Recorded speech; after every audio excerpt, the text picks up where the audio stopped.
welcome to being a pastor, too. Maybe we can try again for next week. Yeah, well, we're going to have to because what this sermon's about, you're definitely going to have to. Kind of feels like a community college. Yeah, no.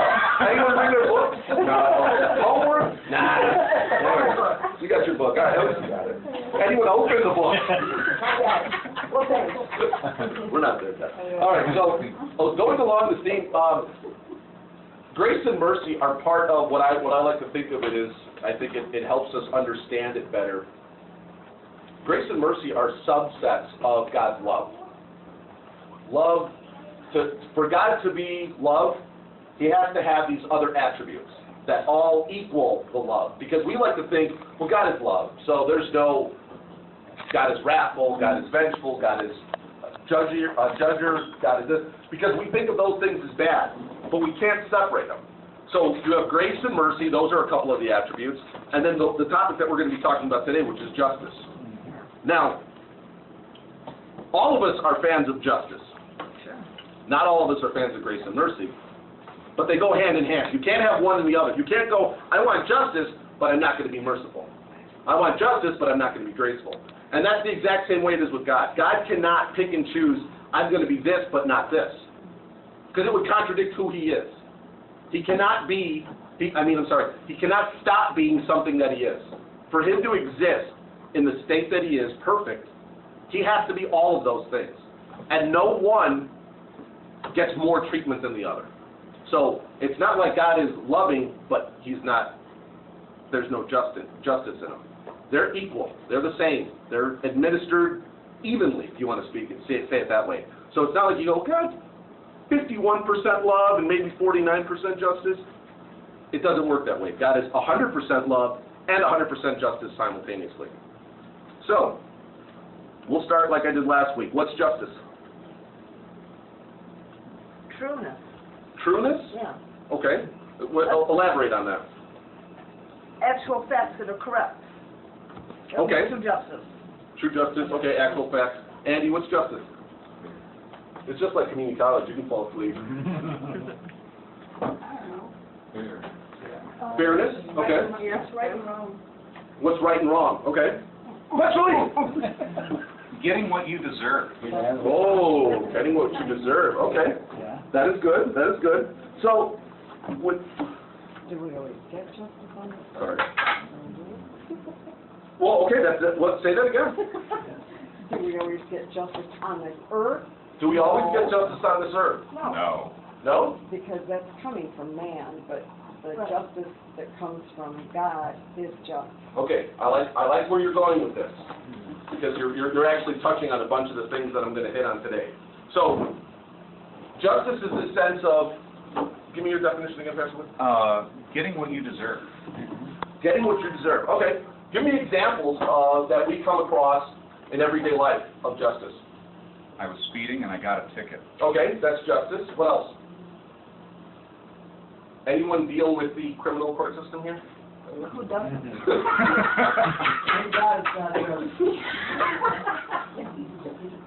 Well, Joe just said something really interesting. He said, thank God it's not just. I've never seen it. Okay, why is that? If I got what I deserve, I'd still be in prison. Okay. Exactly. Now, why? Why is the system not just? It has people in it. It's got people in it, right? Humans, and I don't think So it can be that way. Why is it that, you watch a movie, a TV show, like, I used to be a big LA Law fan, not LA Law, Law and Order fan, not LA Law, Law and Order fan. And the criminal, no matter whatever he did, would always cry, I'm not being treated fairly, this isn't justice. So, how do we get to that? You've done a crime, you know you have. I mean, you hear the thing all the time that, Joe, what's the saying, that every prison, everyone's innocent, or? Everyone's innocent, no one's in there, but everyone knows exactly what they did, why they got arrested. So I guess, here's a question for you guys, why aren't we thankful for that system of justice?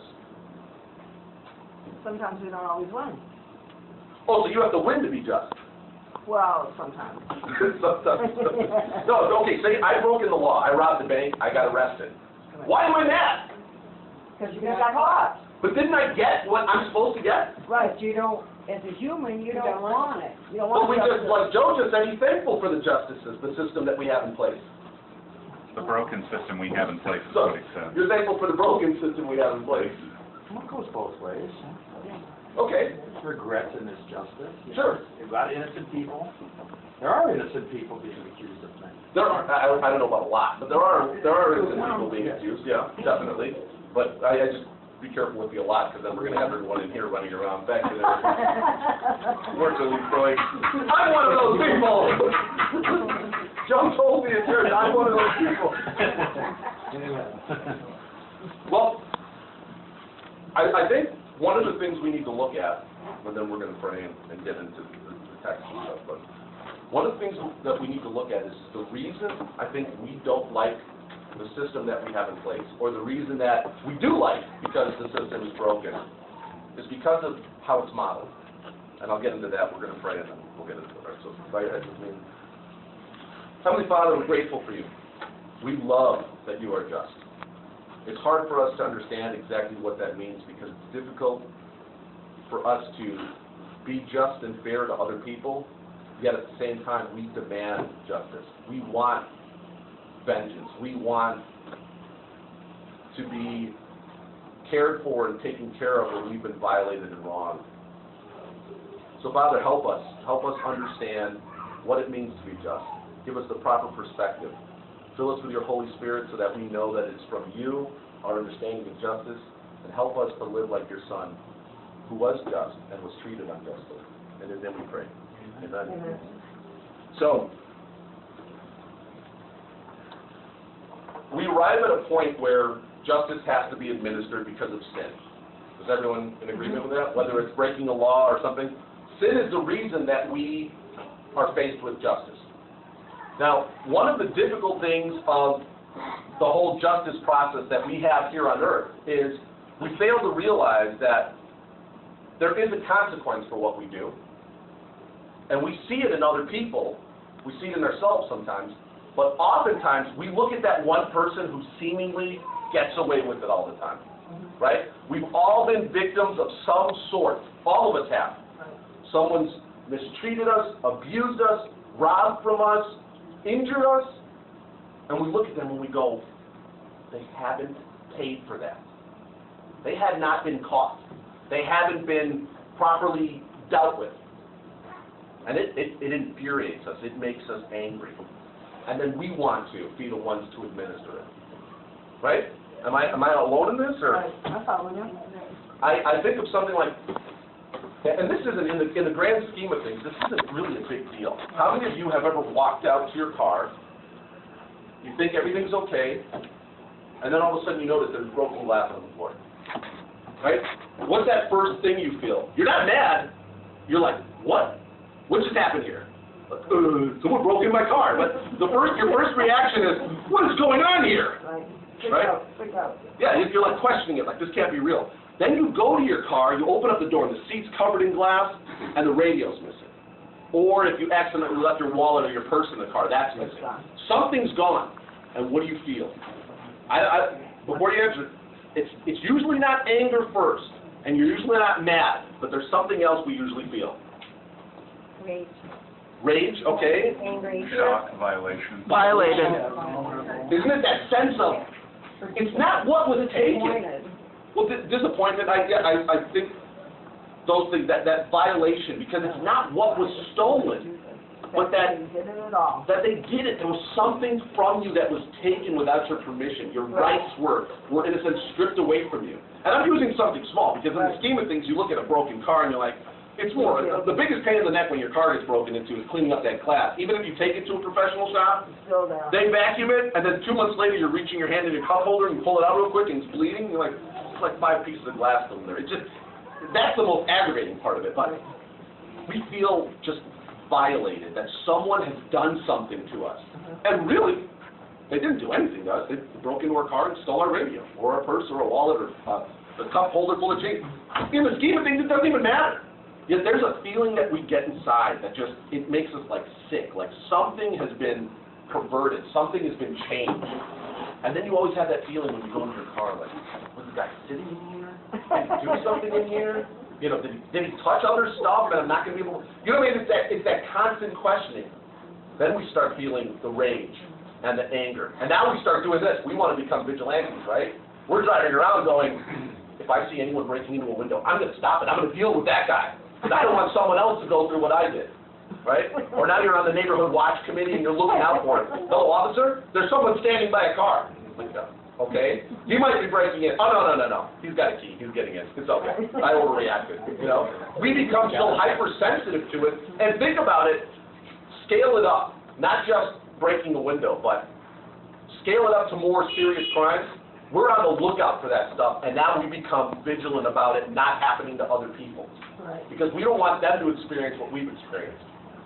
Now, I was saying about the reason why we're frustrated with justice, the justice system, is because it's modeled after something. We didn't just come up with any of these things. You know, that's one of the difficulties that we have, especially if you're talking to a non-believer, or if anyone here is a non-believer and they're struggling with it, is our rules of government, the perfect idea of it, didn't just happen. Man didn't just sit around and go, you know what I'm going to do? I'm going to create a system of office, and it's going to be a president and a vice president, and there's going to be senators, and there's, no. This has all been kind of imparted into us by God, so that there's a working order to how our society is. Justice is the same way. God gives us a version of justice, a perfect version of justice, His version of justice. The problem is, we fail to meet that standard. We're unable to hold to what God has given us. So that's why when we look at the justice system and we see that it's broken, what do we normally say? Like, for example, how many people have had issues with policemen, good or bad? Right? How many people have had an issue with a policeman when you know what drives, I'll tell you what drives me crazy. I'm not kidding around, this bugs me like you wouldn't believe.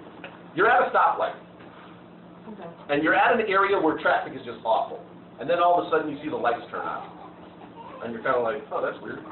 Then maybe he flips on the siren that and goes through the intersection so he doesn't have to wait for traffic. Oh, all the time. How many people see that?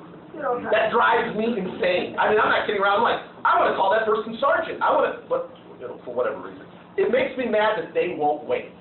For whatever reason, I don't even know. It's probably not even fair to just blanket whenever that happens, but it pisses you off. it ticks me off, right? So what's my problem with? Is my problem with the justice system when I see that happen? No, it's with that particular cop at the moment. Yeah. What about when you go into a courtroom and there's a judge who's been there and he's just angry? Uh-oh. You know that when you get called up there, you're like, oh, I should have been the first case, because this is not going to go well. You know, I mean, Somebody already made him mad. somebody already ticked him off, and now everyone's going to suffer, right? I've seen that in traffic court, where, like, you know, you get the one guy who's like, I want to contest that, and the judge just looks at him and goes, are you kidding? It was a $50 fine, now you want to contest it? All right, you got to wait, right? Now you got to wait till I see everyone else. Then there's always that one other joker who goes, I'm going to contest this as well. And if you look over on the side in that, like, witness pool or whatever, I don't know, and there's 10 cops there, and you're like, he's going to lose. This guy was counting on the policeman not to show up. It's done. Well, now this judge is just ticked, right? Because what happens, he just starts calling up names. And you walk up there and you go, guilty? You know, supervision, $100 fine. You're like, the first guy got 50. You're like, okay, I'll take it and I'll just leave, right? What's the problem with that? Is the problem the system? Who's the problem? Judge. The judges. Another example, I think, that'll tie this all together is how many people truly believe in the United States democratic system? That's true. I do. I believe in it. What's the problem with it? It's got people in it. Specifically? I'm not allowed to say. Specifically our politicians. Really? You know? Why? Aren't they some of the dirtiest people around? Sometimes some of them are. Even some of the really good ones that you can look at and you go, this person's ethical, moral. What usually happens with that guy? They turn or what? They're one-term guys. Right down, nobody wants it. They go, I can't do anything here. The system is so corrupt, right? What's the problem? Is it the system that the writers of the Constitution put in place? What is it? Humans. It's the politicians. Our breakdown, what happens is God models